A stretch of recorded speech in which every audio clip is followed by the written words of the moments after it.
E o primeiro assunto de hoje, seu Bianco, é o IBAMA, depois de 7 anos aí de 3 povos indígenas buscando liberação ambiental, uma licença ambiental para autorizar o plantio em áreas indígenas de Mato Grosso, finalmente liberou, né? O Instituto Brasileiro de Meio Ambiente e dos Recursos Naturais Renováveis concedeu uma licença de operação para o plantio mecanizado em terras indígenas de Mato Grosso. São 3 povos que serão beneficiados: os Pareci, os Manoque e os Nambiquara. Essa autorização beneficia esses 3 povos que já tem alguns anos que têm reivindicado aí a liberação para desenvolver atividades agrícolas dentro das suas terras de forma legalizada. Vale lembrar, seu Bianco, eu cheguei até a fazer algumas pesquisas e é importante, tá? Já vou começar esse debate já trazendo esse ponto. Não é algo inédito, não a liberação, mas o plantio, porque o plantio ele já acontece. Inclusive, em 2021, a própria FUNAI, que representa, né, os povos indígenas, ela noticiou que esses mesmos povos, que agora têm a liberação do IBAMA, eles já plantavam soja convencional em aproximadamente 19,6 mil hectares em 5 terras indígenas, mostrando que a atividade já existia, ainda que o licenciamento ambiental federal estivesse pendente, ou seja, de maneira irregular.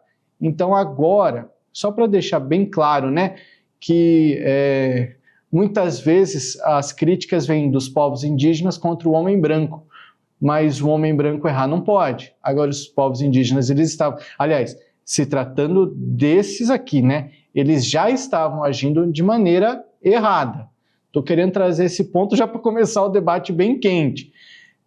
Mas agora, independente do que acontecia anteriormente, a partir de agora, eles têm essa liberação. Seu Bianco. Jossá, eles estavam, os povos indígenas, eles estavam plantando e em virtude de que o IBAMA não dava liberação, eles estavam fazendo uma ilegalidade. Agora eu peço para você, por que é que o IBAMA tem que se meter nas terras indígenas para eles plantarem? Se a própria FUNAI gostaria que plantasse, o mundo, vamos dizer, nós brasileiros queremos que os índios plantem, por quê? Porque eles precisam ter mais dignidade, mais valor agregado às suas terras, recursos, que eles possam tratar seus filhos, netos e toda a sua população com mais dignidade, com remédio. Então essa busca deles plantarem simplesmente é o custo do Brasil. São os problemas que o próprio Brasil cria. Por que o IBAMA não liberou? E será que o IBAMA precisava mesmo liberar? Quais são os problemas que o Brasil tem com os índios? O próprio Brasil peca com leis que não se pode dar a eles a dignidade. O meu entender é que se os índios plantavam e já tinham recursos suficientes e condições e faziam isso muito bem feito, por que é que o IBAMA ia lá e notificava e multava eles? Então, eu acho que é uma aberração o que o próprio governo brasileiro faz com os próprios índios e os brasileiros. Estou me questionando aqui também. IBAMA precisa liberar, mas não precisa também de liberação para todos? Então, por que para ele seria diferente? Não, o CAR, eu não sei certo qual a liberação que eles não tinham dado, mas possivelmente é o CAR, Cadastro Ambiental Rural, certo? Mas porque também, vamos dizer então que que o IBAMA está certo que poderia dar essa liberação, mas será que precisa 7, 8 anos? Hoje, se você tem uma terra e quiser fazer esse CAR, isso daí em 2, 3 dias sai. Agora, só porque eram terras indígenas que não saía e não se dava essa liberação? Tanto para desmembramento quanto para outras coisas, precisa. Eu acho que, na minha opinião, eles ainda estão certos, estão cumprindo a função deles de examinar, enfim, da maneira mais correta, a não ser que a gente está falando aí, né? O senhor talvez esteja falando de algum tipo de irregularidade dentro do sistema, né? mas eu acredito que o trabalho está sendo feito e assim tem que ser feito. E a lei tem que se cumprir para um, igualmente como para outro. O que eu mais questiono, Jossan, é a demora. Será que essa demora é por quê? Porque faltou documentação dos próprios indígenas ou faltou... O que é que faltou? Por que 5 anos, aí 7 anos, né? Um outro grande problema que hoje saiu a notícia é que no Amapá, o próprio IBAMA agora liberou uma perfuração de solos lá, né, que é quase a mesma coisa que envolve o IBAMA. E aí isso ficou lá anos e anos pendente, por quê? Pode ser que a bacia do Rio Amazonas seja prejudicada, não sei o que, estudos. Mas isso é 175 quilômetros para dentro do mar. Opa, desculpa aí. Sabe qual é o custo que tinha por dia disso, dessa sonda ficar lá esperando? R$ 1 milhão por dia de custo.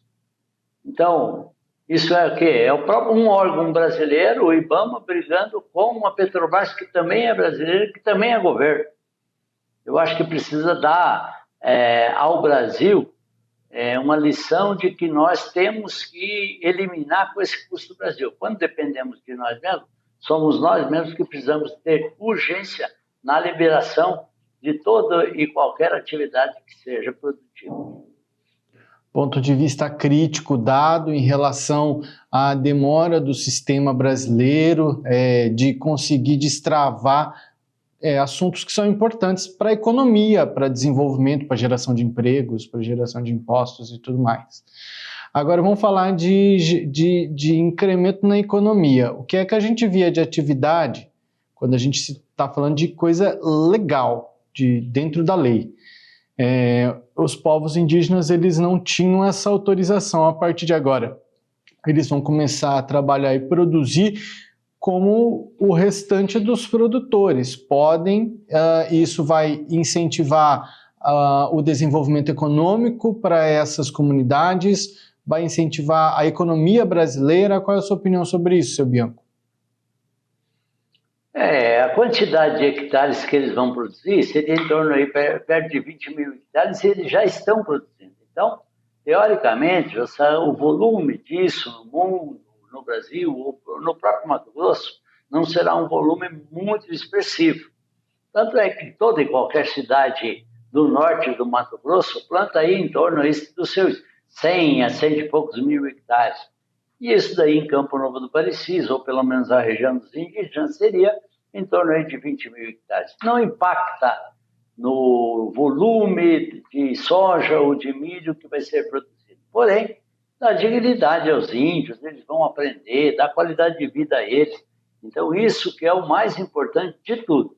Não interessa o volume grande, o Brasil vai ter maior produção para exportar, o mercado da soja vai cair em virtude disso. Nada. O volume é muito pequeno em se tratando de Mato Grosso ou se tratando de Brasil. Porém, singelicamente, é muito valoroso para o povo indígena, para todos os índios, para que eles tenham recursos financeiros, dignidade, possam fazer suas compras, possam ter recursos financeiros para sustentabilidade do seu próprio povo. E esse é um discurso que o senhor já trouxe outras vezes por aqui, em outros discursos aqui, né? Da importância de dar trabalho, incentivo a esses povos para que eles, enfim, sejam iguais ao restante da nação. Eu concordo, Jossan, que o povo indígena possa ter lá o seu local para preservar a sua cultura, para preservar suas coisas, mas não tire a ele o direito dele poder ganhar dinheiro. Não tire a ele o direito de ter uma terra lá e ele poder passar essa terra para um arrendatário. Ele arrendando isso, ele terá recurso suficiente para o tratamento de toda e qualquer doença do seu povo. E aí o Brasil começa, os próprios brasileiros, muitas ONGs começam, o índio não pode mudar sua cultura. Ele tem milhares de hectares de terra, numa distância muito longe de onde ele está morando, da sua oca, eles nunca nem vão lá, porque são milhares de hectares de terra. Então deixa que esses cantos longínquos de onde ele mora que se possa produzir e eles ganharem recursos com isso. O que pode se fazer? Deixa eles ganhar lá, deixa eles preservar sua cultura aonde eles estão, porém, com o quê? Com dignidade.